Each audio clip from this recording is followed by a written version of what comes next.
السلام عليكم ورحمة الله وبركاته. الحمد لله والصلاة والسلام على نبينا محمد صلى الله عليه وسلم. Nous allons poursuivre par la grâce d'Allah subhanahu wa ta'ala avec ce livre Kitab al-Tawhid alayhi wa haqqullahi wa ala ibadi. Le droit d'Allah subhanahu wa ta'ala sur ses serviteurs. Non. باب لا يقال عندي عبدي وأمتي وأمتي عبدي وأمتي في الصحيح عن أبي هريرة رضي الله عنه أن رسول الله صلى الله عليه وسلم قال لا يقل أحدكم أطعم ربك وارض ربك وليقل سيدي ومولاي ولا يقل أحدكم عبدي وأمتي وليقل فتاي وفتياتي وغلامي. Non. L'auteur continue toujours dans ces chapitres d'éducation.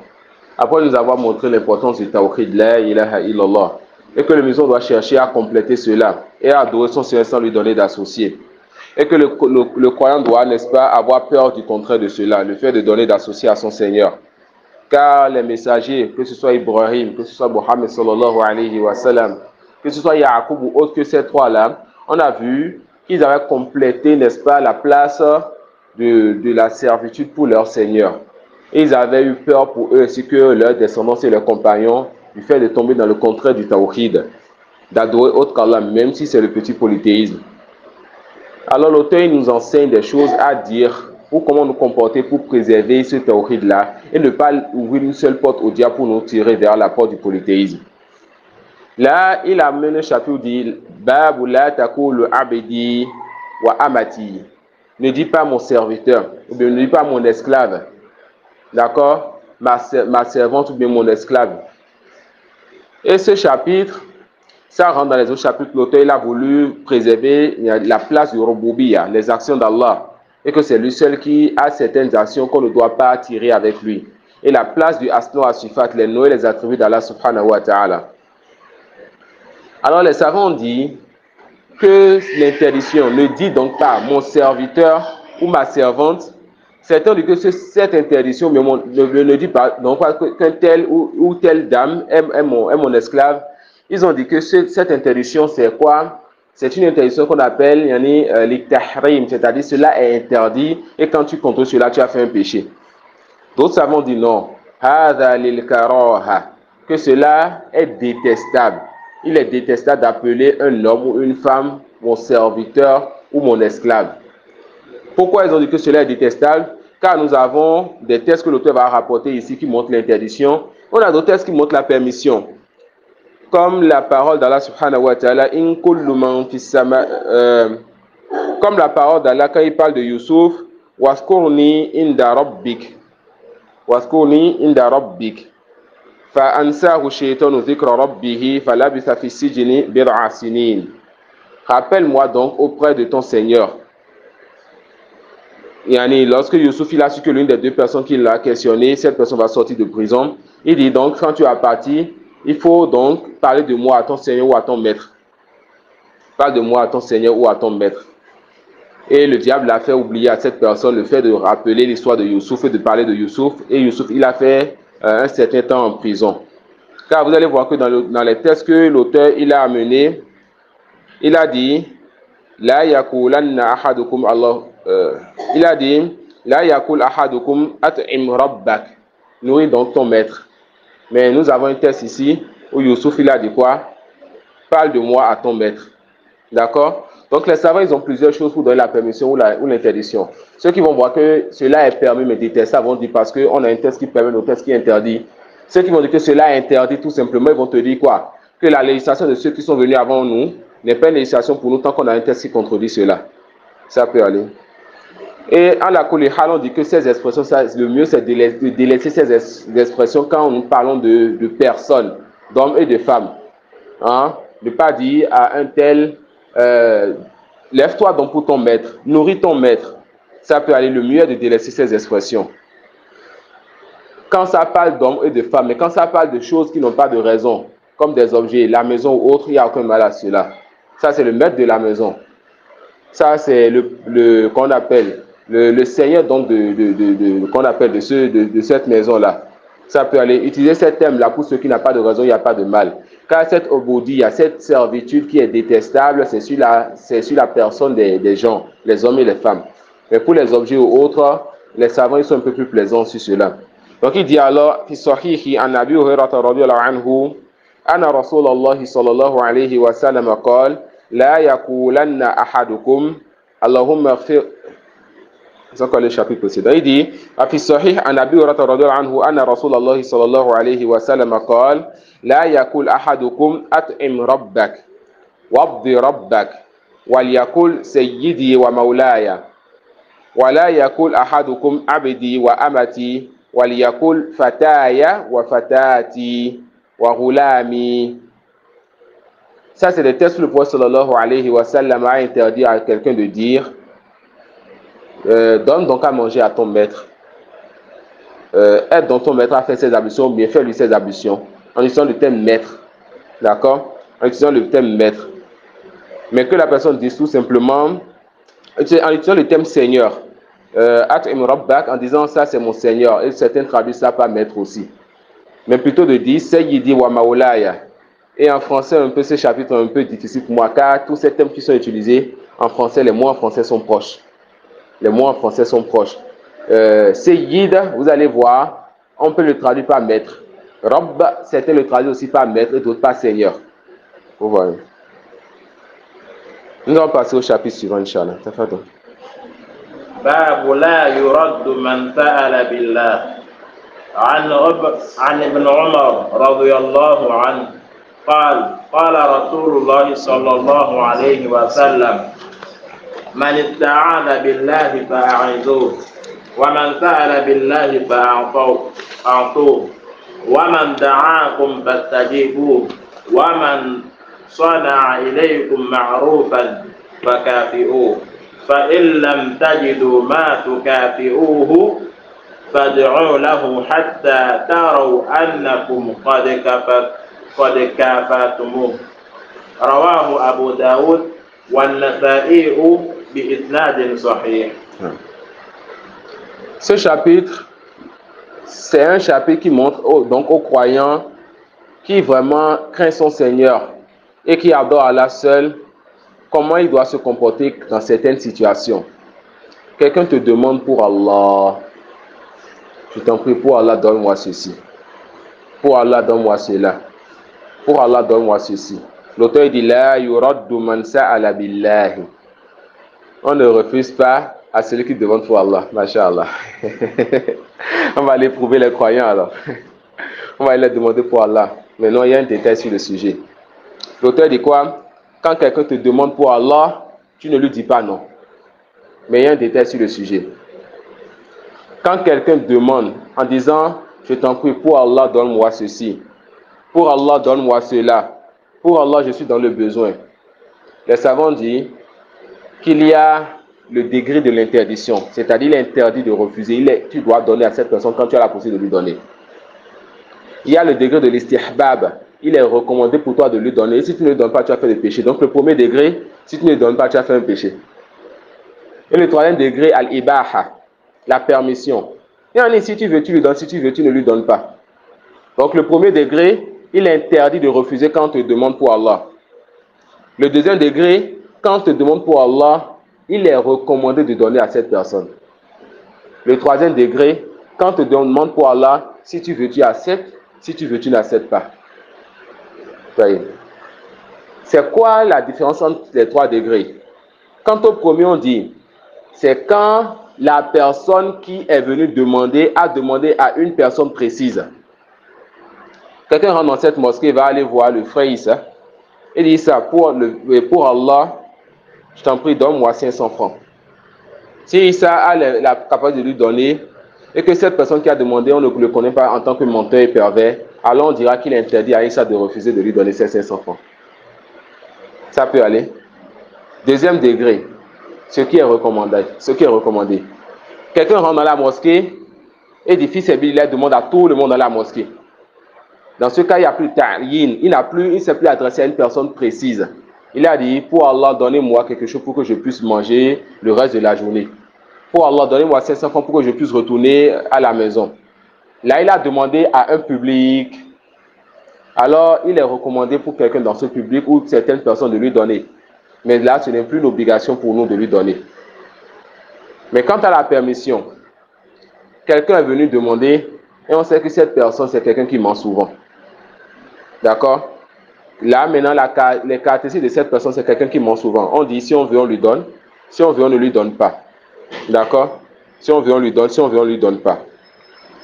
Il dit, عن ابن عمر رضي الله عنهما قال قال رسول الله صلى الله عليه وسلم من استعاذ بالله فأعيذوه.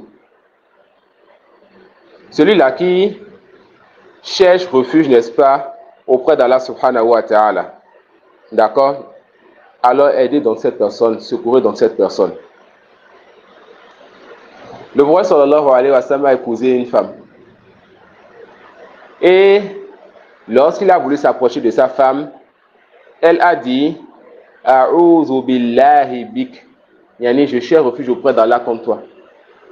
Le prophète sallallahu alayhi wa sallam lui dit Laqad ista'azti bi Mu'adh al-hiki bi ahlik. Tu viens de chercher refuge auprès de quelqu'un. Quand on cherche refuge auprès d'Allah, tu viens de chercher refuge contre quelqu'un. Quand cette personne, elle entend qu'on a cherché refuge auprès d'Allah contre elle, cette personne, elle ne va pas avancer. Alors le prophète sallallahu alayhi wa sallam a divorcé, dit, retourne voir ta famille. Il a fait quoi ici? Il a entendu cette femme dire, je cherche refuge auprès d'Allah contre toi. Ça peut aller. Alors il lui dit, retourne voir ta famille. Le prophète sallallahu alayhi wa sallam dit quoi ici? Quand quelqu'un cherche donc le secours et le refuge auprès d'Allah, secourez donc cette personne. وَمَنْ سَأَلَ بِاللَّهِ فَأَعْتُوهُ. Et ça, c'est un ordre. D'accord? Celui-là qui demande pour Allah, aide-moi à faire ceci. Dans ce cas, c'est un peu comme nous avons, et je sais que beaucoup ont déjà reçu cette éducation. Lorsque quelqu'un jure par Allah sur un commerce, il ne faut plus négocier. C'est la même chose ici aussi. La personne dit pour Allah, donne-moi ce stylo-là. Et tu en as plus. Ça peut aller. S'il t'a demandé à toi ce que tu peux lui donner sans que cela ne soit un mal pour toi, alors tu lui donnes le stylo. D'accord? Cela, ça rentre dans le fait de donner de la valeur à la parole d'Allah et au nom d'Allah subhanahu wa ta'ala. Mais on n'oublie pas, on a dit qu'on regarde toujours la caractéristique de celui qui te demande. Quelqu'un qui est un menteur ou quelqu'un qui veut faire attaquer à Assur, veut ramasser les biens des musulmans pour s'enrichir. Et on voit cela en cette personne. D'accord? On dit, tu vois quelqu'un digne de confiance. Le frère Hamza va aller voir le frère Ismaël pour dire, Ismaël, donne-moi 1000 francs. Ismaël a plus que 1000 francs. Et Ismaël ne connaît pas Hamza comme quelqu'un de perverti, que quelqu'un de menteur ou autre. Alors on dit quoi, Ismaël? Il t'a demandé à toi, si tu en as plus, alors il n'était pas permis de refuser cela. Pour Allah. D'accord? Donc il dit, وَمَنْ دَعَاكُمْ فَأَجِيبُوهُ. Et celui qui vous invite, alors répondez à son invitation. Et les savants sont unanimes pour dire que ce qui est voulu ici, c'est l'invitation pour le mariage.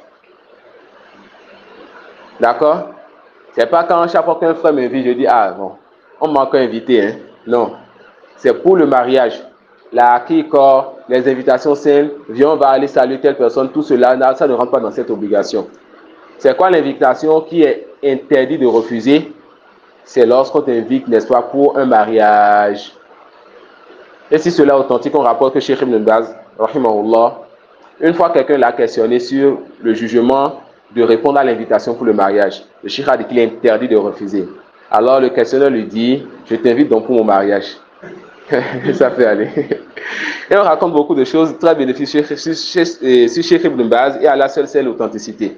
Et ça fait partie des choses que les savants disent, d'accord? Donc le prophète sallallahu alayhi wa sallam dit ensuite, وَمَنْ صَدَعَ إِلَيْكُمْ مَعْرُوفًا فَكَافِئُوهُ. Et celui-là qui vous fait un bien, qui vous accorde quelque chose, qui vous donne quelque chose, celui-là qui est bienfaisant envers vous, alors cherchez aussi à répondre au bien par le bien. Et Cheikh Salih al-Sheikh, il dit, n'est-ce pas, dans son expression de Kitab al-Tawhid, at-Tamhid, il dit alors que al-Mukafa'a ici, c'est-à-dire le fait de donner un autre bien en retour, que ce soit de la même catégorie que le bien qu'on t'a donné.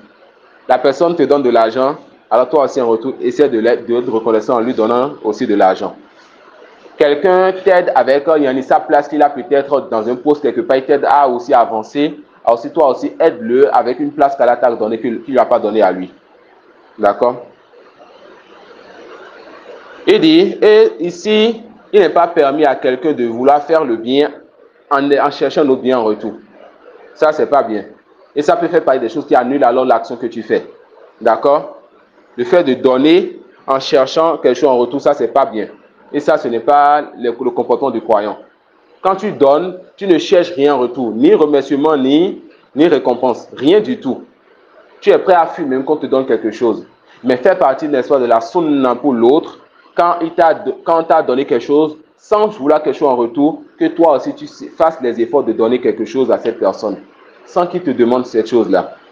Et les savants disent pourquoi alors il y a Al-Mukafa'a ici, car quand quelqu'un est bienfaisant envers toi, ton cœur très facilement peut se lier à cette personne. Et le cœur est pour Allah. Allah a créé ce cœur pour lui. Donc quand quelqu'un est bienfaisant envers toi, tu cherches aussi à le remercier en lui donnant aussi quelque chose en retour. Vous voyez, afin de couper alors toute liaison de ton cœur avec cette personne-là. Il dit, فَإِنْ لَمْ تَجِدُوا مَا تُكَافِئُوهُ فَادْعُوا لَهُ حَتَّى تُرَوْا أَنَّكُمْ قَدْ كَافَأْتُمُوهُ. يعني حتى تروا يعني تظنوا. Il dit, si vous n'arrivez donc pas à voir ce que vous allez utiliser pour être reconnaissant avec cette personne, alors invoquez pour cette personne, invoquez pour cette personne, invoquez pour cette personne jusqu'à ce que vous sentiez que c'est bon. Yani là maintenant vous n'êtes plus redevable avec cette personne-là. D'accord? Vous n'êtes plus redevable? Non. في نسختي يعني صححته ويكون هذا من عند الشيخ. Et les deux lectures aussi on les sent. Hatta tarau, jusqu'à ce que vous voyez. Mais hatta turau, jusqu'à ce que vous pensiez. Yani ura, yani ça vient dans le sens de dhanna. Et dhanna aussi peut venir dans le sens de yakin. Yani dhanna yati bi ma'na tayakkana.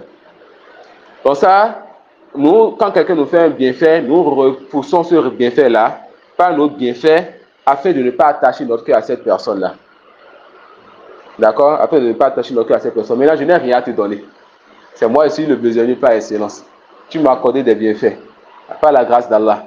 Je te dis Jazakallah khairan et je sais que c'est Allah qui m'a facilité cela.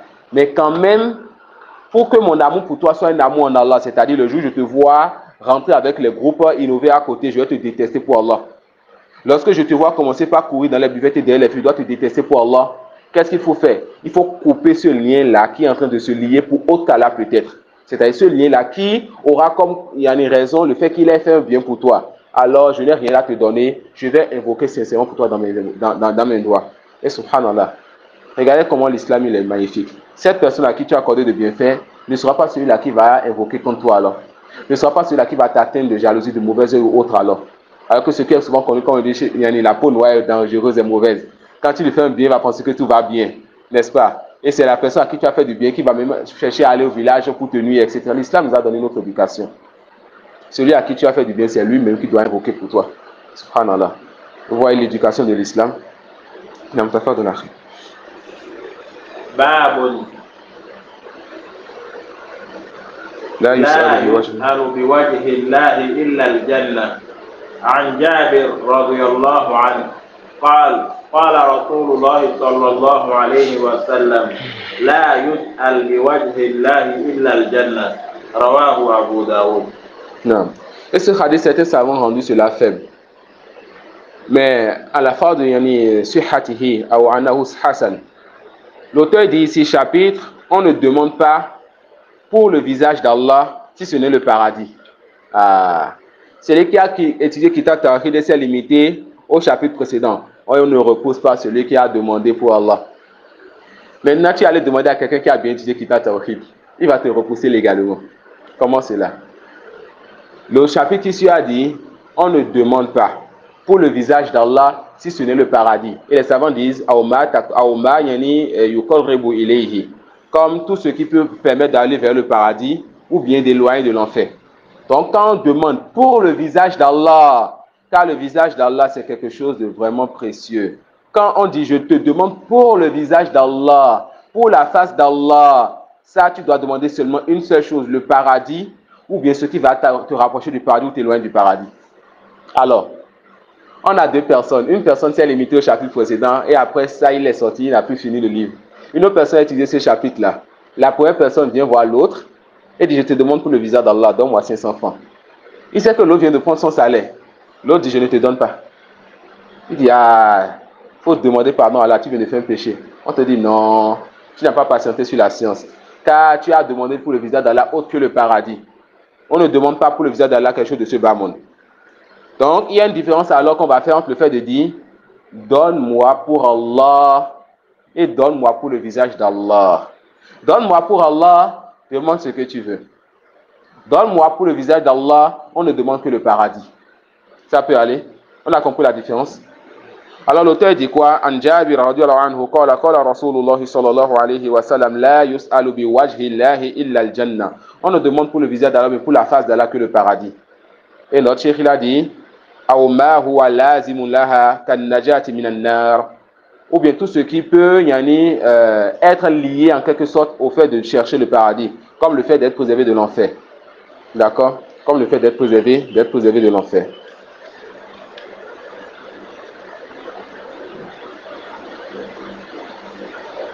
Non. تفضل أخي.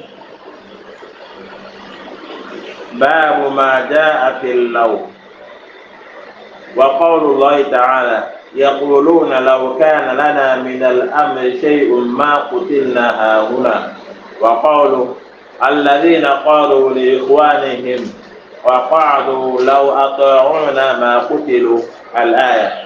وفي الصحيح عن أبي هريرة رضي الله عنه أن رسول الله صلى الله عليه وسلم قال احرص على ما ينفعك واستعن احرص على ما ينفعك احرص على ما ينفعك واستعن بالله ولا تعجز وإن أصابك شيء فلا تقل لو أني فعلت كان كذا وكذا ولكن قل قدر الله وما شاء فعل فإن اللو تفتح عمل الشيطان. Toujours le cours d'éducation du muwahhid. La parole laou, si je savais. Cette parole, la base, c'est que cela est interdit. Pourquoi la base? Parce qu'il y a des détails sur cela. D'accord? L'auteur dit Bab Maja Afil Laou. Hein? Vous allez voir que les deux chapitres précédents viennent avec la négation. On ne refuse pas ceux qui demandent pour Allah. On ne demande pour le visage d'Allah que le paradis. Ici, il dit quoi? Ce qui est venu sur Laou. Et l'auteur, c'est quelqu'un qui a étudié et qui a la compréhension de sa religion. Et quand il connaît le déterme le juste ou bien la différence de certains sujets, il sait quelle expression amener. Et ça, il faut que les étudiants aient cela. On appelle ça quoi? Mura'atu al-khilaf ou fiqh al-khilaf. Le fait de comprendre la divergence et de savoir comment amener une divergence. De grands savants ont eu un avis, se sont basés sur des preuves. Et toi, tu parles comme si personne n'a eu l'avis précédent, l'autre avis, ou bien toute personne qui prend l'autre avis est un innovateur, égaré, etc. Tu parles comme si ceux qui ont pris les autres avis, c'est des ignorants, c'est des innovateurs ou autres. Ça montre alors que c'est des ignorants qui parlent. Ou des personnes qui n'ont pas pris auprès des savants. Ils sont restés chez eux, ils ont lu des livres. Ils ont écouté juste des audios. Ils n'ont pas pris le comportement des savants. L'auteur ici dit quoi? Chapitre, ce qui est venu sur Laou, ce qui est venu sur Si. Ce qui atteint, d'abord le Si ici dont on veut parler, c'est le Si qui est dans le passé. Et le Si qui est dans le passé, la base, c'est qu'il ne faut pas l'utiliser. D'accord? La base, c'est quoi? Qu'il ne faut pas l'utiliser. Et on dit ce qui atteint alors le serviteur dans le passé de deux types. Al-Masa'ib ou Al-Ma'a'ib. Et ce chapitre est lié directement au destin. Car Allah prédestine des choses sur nous. Allah, il peut décréter qu'un malheur nous atteigne. Et Allah peut décréter qu'on tombe dans un péché, n'est-ce pas? Alors, ce qui nous atteint dans notre passé, dans ce chapitre, c'est soit un malheur qui nous a atteint, soit un péché. Quant au malheur, il est interdit de se justifier du destin. En disant, quant au malheur plutôt, Quant au malheur, là, nous pouvons dire, c'est Allah subhanahu wa ta'ala qui m'a prédestiné ceci. Et c'est ça que l'auteur va nous éduquer ici, et donner comme éducation ici, en nous amenant la parole du prophète sallallahu alayhi wa sallam, dit qadara Allah wa ma sha'a fa'al. C'est Allah qui a prédestiné, il fait ce qu'il veut. Donc quand un malheur nous atteint dans le passé, est-ce qu'on peut se justifier du destin? La réponse oui. Quand un malheur nous atteint dans le passé, est-ce qu'on peut se justifier du destin? La réponse oui. Encore une fois, quand un malheur nous atteint dans le passé, est-ce qu'on peut se justifier du destin? La réponse oui. D'accord? Yani, Allah a prédestiné que j'ai perdu mon père. Et je dis c'est Allah qui a prédestiné cela. J'ai fait quoi? Je me suis justifié du décret d'Allah sur ce qui m'a atteint comme malheur. D'accord? Donc j'ai fait quoi ici? Je me suis justifié du destin pour pouvoir parler de ce qui m'a atteint dans le passé. On dit ça, c'est permis. Mais quant au péché, on dit non. Il n'est pas permis de se justifier du destin par rapport au péché que nous avons fait. Plutôt quand on fait un péché, l'obligation c'est de délaisser ce péché, regretter ce péché et demander pardon. Ces trois choses c'est quoi? Comment on appelle ça? Non? Les conditions du repentir, les conditions de la tawba. On a vu ça ce matin, ces trois conditions. Al-Iqla', le fait de délaisser le péché, Anadam, regretter cela et détester cela et s'attrister pour ce péché.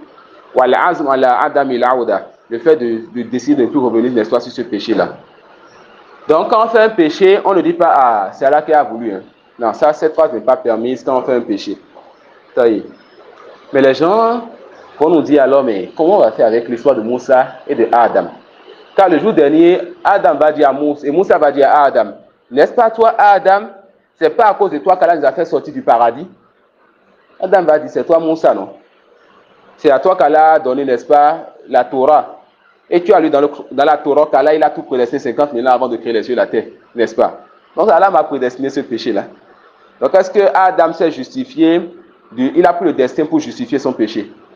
Qui est-ce qui a la réponse? Adam va dire à Moussa, quand Moussa va lui dire, c'est à cause de toi qu'on est sorti du paradis. Quand Moussa va lui dire ça, Adam va dire, toi, on t'a remis un livre qui s'appelle la Torah. Et dans ce livre-là, ça a été inscrit que Allah, il a tout prédestiné 50 000 ans avant de créer les cieux et la terre.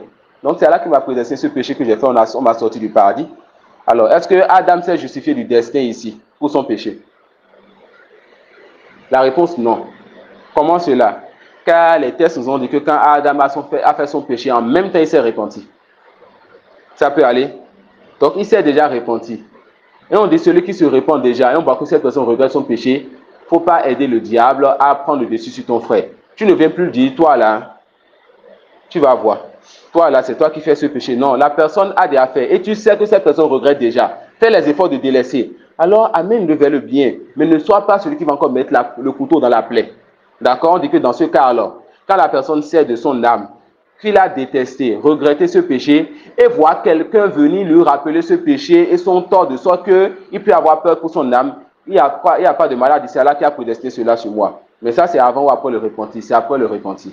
D'accord? Ça, c'est à quoi? Après le repentir. Donc là-bas, sur ceci, on dit quoi?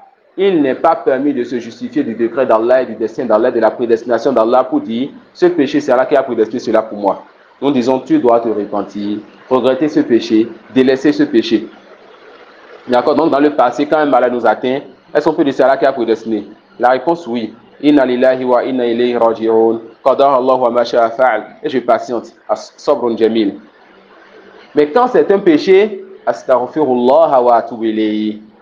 Et ce matin, je n'ai pas eu à trop dire ça là, mais astaghfirullah wa atubu ilayhi. Lorsque j'ai dit la parole de Abu Hanifa qui dit que ce n'est pas permis que la personne est menteur, j'ai dit que cela est faible, c'est la parole d'Abu Hanifa rahmahullah ta'ala qui est faible.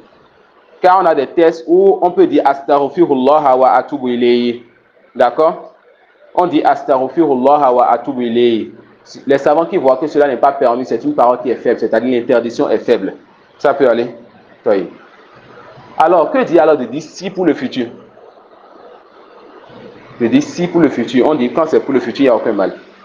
D'accord? Quand c'est pour le futur, il n'y a aucun mal. C'est pour le passé seul que nous parlons. Et même dans le passé, il y a certains cas qui sont permis. Quand il n'y a pas dans ce si-là le fait que tu te plaignes du décret d'Allah sur toi. Car le si qui est interdit, c'est le si là qui renferme une sorte de satisfaction de ce qu'Allah a prédestiné. Si je savais, je n'allais pas faire ceci. D'accord? Mais quand la personne, elle sait d'elle-même qu'elle ne se plaint pas, il n'y a aucun malade de ceci là. Le prophète sallallahu alayhi wa sallam l'a dit, Cheikh al-Islam Taymiyyah l'a dit, et beaucoup de nos salafs l'ont dit.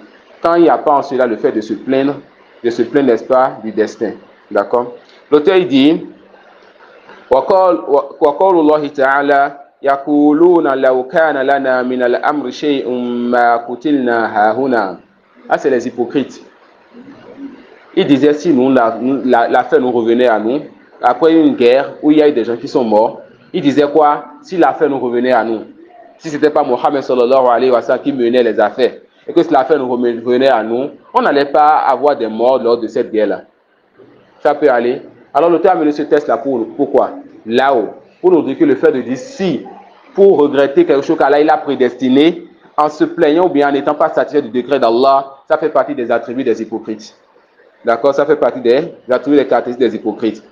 Et la parole d'Allah, alladhina qalu li ikhwanihim wa qa'adu law ata'una ma qutilu. La même chose.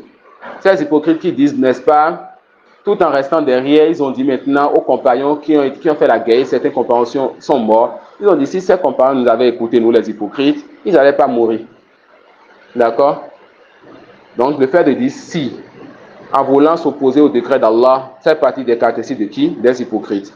Il dit, wa fi sahih, an Abi Hurairah radiyallahu anhu, anna Rasulullah sallallahu alayhi wa sallam qala, ihris ala ma yanfa'uk, wasta'in billahi wa la ta'jiz. Ça, c'est une belle parole prophétique. Concentre-toi et donne de l'importance à ce qui te sera bénéfique. Demande l'aide d'Allah et ne te sens pas impuissant sur ce que tu fais. Demande l'aide d'Allah et avance. Quelqu'un veut faire un projet qui est halal, qui est permis. Et à chaque fois, c'est toi qui doutes. C'est toi qui te demandes est-ce que je peux réaliser ceci moi. Ceci est plus grand que moi. Je n'ai pas les moyens. On te dit quoi? Fais la cour de consultation. Demande l'aide d'Allah. Tant que tu vois tomber dans cela, fonce. Ça peut aller. Quand tu vois tomber dans cela, fonce. Et il dit, wa in asabaka shay'un fala taqul law anni fa'altu. Quand un malheur donc t'atteint, ne dis pas si seulement j'avais fait comme ceci là. Allah il a prédestiné pour toi un choc qui a fait qu'on t'a coupé un bras. Tu as dit si j'avais roulé comme ça, si j'avais pris telle voie, si j'avais fait ceci, qui te dit que là-bas c'était pas tout ta vie qui partirait? Tu étais resté à la maison, qui te dit qu'à la maison, un voleur n'allait pas rentrer, voler tes choses, on te voit, on te tue. Tu ne sais pas ce que Allah il t'a voulu comme bien. Patience donc pour Allah. Il te récompensera d'une grande récompense pour ta patience. Et sache qu'Allah subhanahu wa ta'ala ne veut pas le malheur ou bien le mal de ses serviteurs. Dans tout ce qui prédestine, il y a toujours un bien derrière cela. Et un malheur peut nous atteindre, et peut-être à cause d'une invocation précédente, Allah subhanahu wa ta'ala a éloigné de toi un malheur plus grand. Mais ton invocation n'était pas assez forte pour éloigner le peu qui reste de ce malheur. Alors tu as atteint ce qui a été prédestiné pour toi. D'accord? Donc ne dis pas si, car tu ne connais pas l'invisible. Il dit sallallahu alayhi wa sallam, walakin kul. Quand un malheur t'atteint, donc dis, qaddarallahu wa ma sha'a fa'ala. Allah il a prédestiné, Allah a décrété, et ce qu'il veut il a fait. Fa'inna law taftahu amala shaytan. Là aussi, ça ouvre, n'est-ce pas, la porte du diable. Le diable va commencer par t'amener à parler sur le décret d'Allah. Et Allah subhanahu wa ta'ala ne le questionne pas sur ce qu'il fait, mais c'est lui qui questionne. On va prendre un dernier chapitre, Inch'Allah. باب النهي عن سب الريح. عن أبي بن كعب رضي الله عنه قال رسول الله صلى الله عليه وسلم لا تصبوا الريح فإذا رأيتم ما تكرهون فقولوا اللهم إنا نسألك من خير هذه الريح وخير ما فيها وخير ما أمرت به ونعوذ بك من شر هذه الريح وشر ما فيها وشر ما أمرت به. صححه الترمذي. Prenons cette éducation prophétique Et cela sera très bénéfique pour celui-là qui veut donner la nasiha. Mais cette personne-là qui veut enseigner, ou le prédicateur, c'est que quand tu vois les gens déjà qui sont égarés, sont dans un mal ou autre, quand tu veux aller les amener à délaisser ceux dans quoi ils sont, donne-leur mieux que cela. Ne va pas juste dire ça c'est haram, ça c'est interdit, tu marches et tu pars, non. Peut-être il ne va pas délaisser quand il n'a pas encore ce qui va remplacer cela. Il est déjà habitué à ça. Ou bien il va délaisser pour tomber dans pire encore. Ah, attention, ce que vous avez porté à votre enfant là, c'est pas bien. Ok, j'ai enlevé ça. Ensuite, je vais voir Alpha, elle va me donner encore plus grand que cela. D'accord? Donc, qu'est-ce qu'il faut faire? Chaque fois que vous voulez enlever quelque chose, donnez alors le bien en échange. Et c'est ce qu'on a vu jusqu'à présent. Quand le prophète sallallahu alayhi wa sallam, il dit, ne dites donc pas, qu'on appelle, Seigneur, donne-moi si tu veux. Il nous a dit, qu'est-ce qu'il faut faire? Dis, Seigneur, donne-moi et sois ferme et demande plusieurs fois à ton Seigneur. Quand il a dit, ne dites donc pas Abedi, ne dites donc pas mon esclave. Il a donné en échange ce qu'il faut dire. Il faut dire Sayyidi ou bien Maoulaya. Quand il a été de dire Rabbi, quand il a dit qu'on appelle là, Takoule donne Abedi, il a dit il faut dire plutôt Fataya. D'accord, ça c'est mon garçon. Il ne faut pas dire ça c'est mon serviteur ou bien mon esclave, mais ça c'est mon garçon. Il ne faut pas dire ah ça c'est mon maître, mais il faut dire le Sayyid aussi, ça vient sous la forme de maître. Voilà pourquoi je n'ai pas voulu beaucoup parler là-bas. Et quand il a fait de là aussi, si, ne dit donc pas si, il a dit en échange, dit Allah a prédestiné Qadar Allah, et c'est ce qu'il a voulu. Donc, ayons cette éducation-là. Tu vois quelqu'un, la personne, elle fait quelque chose qui est une innovation. Mais enseigne-lui la sunna après avoir interdit l'innovation-là. Et tu viens, ça c'est de l'égarement, ça c'est ceci. Ça. À la fin, quand tu lui as dit que c'est de l'égarement, tu lui donnes quoi en échange pour qu'il nous remplace cela? Et tu lui montres les mérites de ce que tu lui donnes en échange. Espérant qu'il va accepter cela, c'est toi qui gagnes. Chaque fois qu'il va utiliser le nouveau que tu lui donnes, tu as une récompense derrière. Sadaqatu jariyah. Allah il dit quoi? Al-nahyu an sabbirih. L'interdiction, n'est-ce pas, d'insulter le vent. Et ici aussi, il va nous donner, le prophète va encore donner quelque chose en échange, sallallahu alayhi wa sallam. Il est interdit aux musulmans d'insulter le vent. Le vent n'est qu'une créature parmi les créatures d'Allah subhanahu wa ta'ala. Le vent ne peut rien faire ici de lui-même. Ça peut aller, et ceci c'est comme un chapitre précédent qu'on a déjà vu, qui s'en souvient? Non. Il est interdit d'insulter le temps. D'accord? Yani, d'insulter le temps. La même chose qui est voulu ici aussi. Nous n'insultons pas le vent, car le vent n'est qu'une créature comme parmi les créatures d'Allah. Et le fait que toi tu insultes le vent pensant que le vent a fait quelque chose, c'est comme si tu fais du vent, tu donnes au vent un attribut qui n'est pas le sien. D'accord? Et aussi c'est comme si, comme on l'a dit dans l'autre chapitre, c'est comme si tu insultais celui-là qui a décrété ce que le vent a fait. Donc le prophète sallallahu alayhi wa sallam, il dit, quand c'est venu chez At-Tirmidhi, il a rendu authentique, dans le hadith Ubay ibn Ka'b, qala Rasulullah sallallahu alayhi wa sallam, la tasubbu rih, n'insultez donc pas le vent. Fa idha ra'aytum ma takrahuna faqulu. Quand vous allez voir, n'est-ce pas, que le vent vous atteint de ce que vous n'aimez pas, dites, et là le prophète vous donne en échange ce qu'il faut dire au lieu d'insulter le vent. Quelque chose de votre langue qui ne va pas vous accorder un bien, vous insultez le vent, pourquoi? Et peut-être que ce soit un péché pour vous. Alors, on vous a interdit cela, et en échange, qu'est-ce qu'il faut dire? Une invocation. Allahumma inna nas'aluka min khayri hadhihi rih. Seigneur, nous te demandons donc le bien de ce vent. Wa khayri ma fiha. Et le bien de ce qu'il y a dans ce vent. Wa khayri ma umirat bihi. Et le bien de ce par quoi ce vent a été envoyé ou bien ordonné. Wa na'udhu bika min sharri hadhihi rih. Et nous cherchons donc refuge auprès de toi contre le mal de ce vent. Wa sharri ma fiha. Et le mal qu'il y a dans ce vent. Wa sharri ma umirat bihi. Et le mal avec lequel ce vent a été envoyé, ou bien le mal avec lequel ce vent a été envoyé. D'accord? Donc, une évocation à dire, au lieu de dire tout simplement, c'est quoi ce mauvais vent-là? À insulter le vent. D'accord? Donc, voilà un peu ce sur quoi nous allons nous arrêter, Inch'Allah. Et on espère le mardi pouvoir finir le livre. Il nous reste, Inch'Allah, 2 assises pour pouvoir finir le livre. On demande à Allah subhanahu wa ta'ala de nous accorder belle patience. Et je nous recommande de commencer en même temps à réviser ce livre-là. Car c'est un livre, chaque fois qu'on finit le livre, là, il faut reprendre à nouveau. Chaque fois qu'on finit ce livre, il faut reprendre. Il y a certains livres, il ne convient pas de l'étudier une seule fois.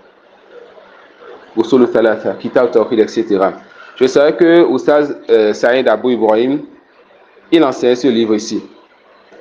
Et mon cheikh m'a dit, si tu viens faire l'effort d'enseigner Kitab al-Tawhid avant de quitter ton pays.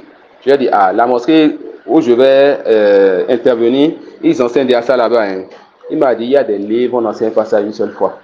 Et comme tu feras peu de temps, c'est lui qui m'a conseillé cette explication à Temhi de Cheikh Salih al-Cheikh, où l'auteur ici, il a fait environ 18 assises. C'est comme une daura comme nous faisons, 18 assises, où il a abordé juste les points les plus importants, où il n'est pas rentré dans trop de détails. Donc c'est exactement ce que je fais avec vous ici. Et j'ai demandé la permission alors de Oustaz Saïd pour lui dire, vas-y, on va alors faire ça ici, où on va juste aborder certains points, et avec lui, vous allez voir encore les détails qu'il faut. Donc que personne ne se laisse tromper en se disant, alhamdoulilah, j'ai fini Kitab al-Tawhid enfin, hein, et que cette personne assiste plus donc aux assises de Oustaz Saïd. Cette personne n'aura pas compris alors ce livre. Car ça fait partie des livres qu'il faut toujours étudier, jusqu'à ce que vous mettrez le livre là comme il le faut. C'est un peu comme les savants et les Français qui questionnent certains savants de l'Arabie Saoudite. Ya Cheikh, on a étudié Usul al-Thalatha. Et quel livre on doit... On est en France et on a déjà fini Usul al-Thalatha. Qu'est-ce qu'on doit étudier maintenant? Le Cheikh le dit, vous avez fini Usul al-Thalatha et vous êtes encore en France, réétudiez Usul al-Thalatha. Car celui qui comprend vraiment Usul al-Thalatha, cette personne va savoir que la France n'est pas un pays où il doit rester, il doit quitter la France. Donc cette personne n'a pas encore compris le livre. Et on rapporte, si cela est authentique, de l'auteur de ce Kitab al-Tawhid, le Cheikh Mohammed Abdul Wahhab, que chaque fois qu'il finissait ce livre-là, il réenseignait encore à ses élèves. Et une fois, quelqu'un lui a dit, si l'histoire est comme ça, quelqu'un lui a dit que encore ce livre-là, encore, il dit que j'ai une histoire pour vous. Il y a quelqu'un qui a fait devant sa maison un sacrifice, a tué un poulet ou bien une bête pour autre qu'Allah devant sa maison. Il a tué une bête pour autre qu'Allah. Subhanallah. Une autre fois, il vient encore, il a dit, qu'il y a, j'ai oublié exactement la relation entre les gens, mais c'est comme quelqu'un qui a fait la fornication avec sa voisine, ou bien quelque chose comme ça, l'histoire n'est plus fraîche dans ma tête. Mais le premier, non? Avec ça, mais quelqu'un a fait la fornication avec sa maman. Et la réaction pour ce nouveau péché est plus grande que pour l'autre péché. Et les gens ont déjà oublié le péché précédent. Alors l'auteur a compris qu'ils ont encore besoin de réétudier le livre. Car celui qui a étudié Kitab Tawhid saura alors que celui qui a fait le sacrifice, celui-là qui est venu devant sa maison, a pris une nouvelle maison, une nouvelle voiture ou autre. Et Alpha t'a dit, il faut aller tuer ce mouton-là ou bien cette poule-là pour tel djinn-là. Et tu prends le sang, tu passes ça un peu partout. Tu vas savoir que ce péché est plus grand que celui qui a fait la fornication avec sa mère. Ça peut aller. Ça, c'est celui qui a étudié, a compris Kitab Tawhid. Donc, il a compris qu'ils n'ont pas encore compris ce livre et il a encore repris. Donc, je nous le demande. Commençons en même temps, parce que vous allez voir qu'on a fait peu de jours. Après, on n'a même pas encore fini 2 semaines. Et ça, c'est une grâce d'Allah sur nous. Allah subhanahu wa ta'ala nous utilise et ce n'est aucun effort de notre part. Et le prophète sallallahu alayhi wa sallam nous a dit qu'il se peut qu'Allah subhanahu wa ta'ala secoue sa religion avec un homme pervers. Voilà pourquoi on a reçu cette éducation de nos savants. Comme le dit Cheikh Saleh Al-Hussein et mieux beaucoup d'autres savants. Ne pensez pas que parce que je suis assis ici, je suis meilleur que vous. Ça peut aller. On a fait peu de temps. Et on a vu beaucoup de choses importantes. Il se peut que ce soit plus bénéfique pour vous que pour moi. Et on demande à Allah de cacher nos manquements. Ibn al-Jawzi, rahimahullah ta'ala, c'était un grand savant qui faisait pleurer beaucoup de personnes. Et une fois, alors qu'il faisait le wa'az, et que les gens pleuraient devant lui, regardent devant lui, il voit des gens qui baissent la tête, des gens qui sont en train de trembler à cause de ce qu'il lui dit, des gens qui pleurent. Il a vu les milliers de personnes devant lui, il a vu leur situation, et il a été étonné. Et il s'est dit, Seigneur, si tu dois me châtier le jour dernier, alors ne me châtie pas donc devant les gens, pour qu'on ne dise pas qu'on a châtié celui-là qui a appelé les gens vers le bien. Donc ne pensez pas que parce que quelqu'un s'est assis devant vous, que la personne est meilleure que vous. On demande à Allah de nous cacher nos méfaits et de nous pardonner nos péchés. Et on est en train de finir ce livre, qu'Allah nous le rende bénéfique à nous, tout comme il vous a rendu bénéfique à vous. Et notre chef nous disait souvent qu'on a 2 oreilles. Et que quand nous parlons à nous-mêmes d'abord, on se fait le rappel à nous-mêmes d'abord.